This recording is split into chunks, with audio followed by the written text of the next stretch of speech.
Барлықтарыңызға қайырлы күн. Менің каналыма қош келдіңіздер. Бүгін менің каналымда көкөністерден дайындалған рулеттің рецептісімен бөлісетін боламын.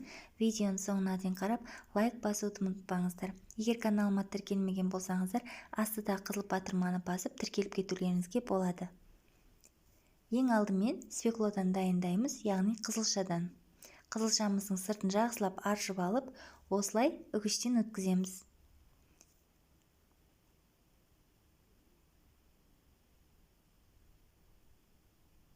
Барлығын өткізіп болғаннан соң жұмыртқаның сарыуызын қосамыз. Алдын ала жұмыртқамызды сарыуызы мен ақуызынан ажыратып аламыз.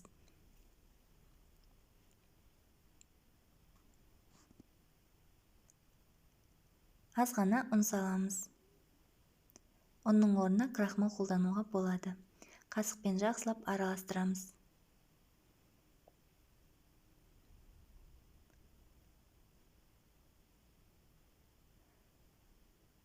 Барлығын әбден араластырып болғаннан соң, жұмыртқамыздың ақуызына шекер салып, осылай миксерлейміз.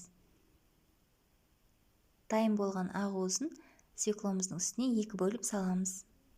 Қасықпен жақсылап араластырамыз.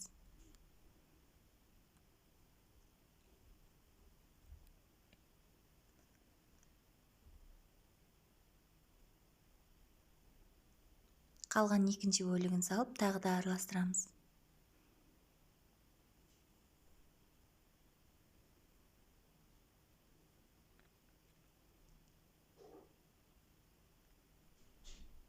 Бізде уже дайын болып қалды. Формамызға пергамент қағазын салып, үстіне осылай жайып шығамыз. Қызып тұрған печкеде 15-20 минут пісіреміз.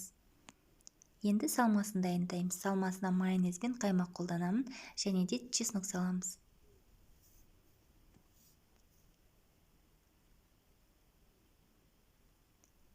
Чесногымызды майдалап турап аламыз.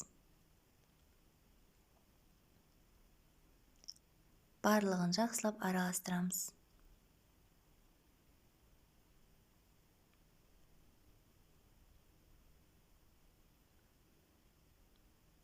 Бізде уже пісіп дайын болды. Әбден суығаннан кейін жаңағы салмамызды осылай жағып шығамыз. Пергамент қағаздың көмегімен ораймыз.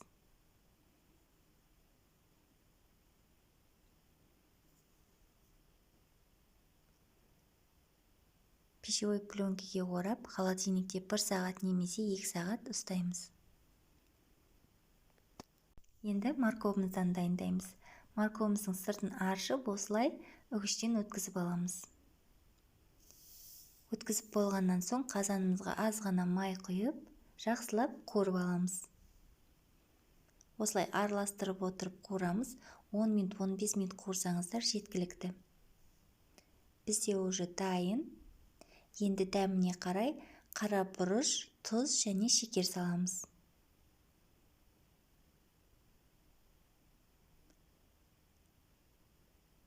Жұмыртқамызды ақуызы мен сарыуызын алдын ала ажыратып аламыз. Сарыуызын морковымыздың үстіне саламыз.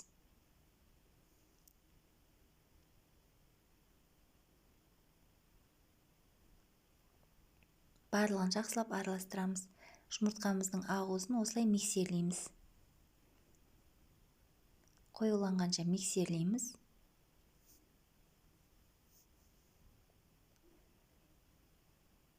Енді морковымыздың үстіне екі бөліп саламыз. Қасықпен жақсылап араластырамыз.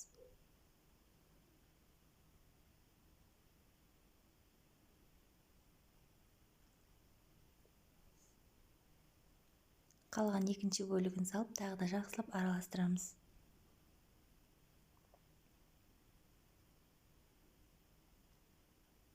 Ең соңында аз ғана ұн саламыз. Ұнның орнына крахмал қолдануға болады.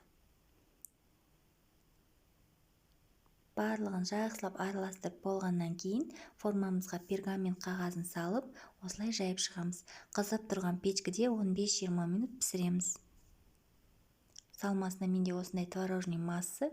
Егер қатты қою болып жатса, аз ғана сүт қосуға болады. Әбден суығаннан кейін осылай жағып шығамыз. пергамент қағаздың көмегімен орап, пищевой пленкамен орап, холодильникте 1 сағат немесе 2 сағат ұстаймыз.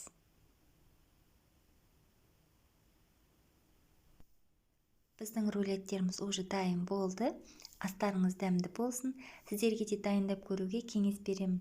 Қонақ шақырған кезде дастарханыңыздың сәнін келтіріп тұратын рулеттер дәмі де өте керемет.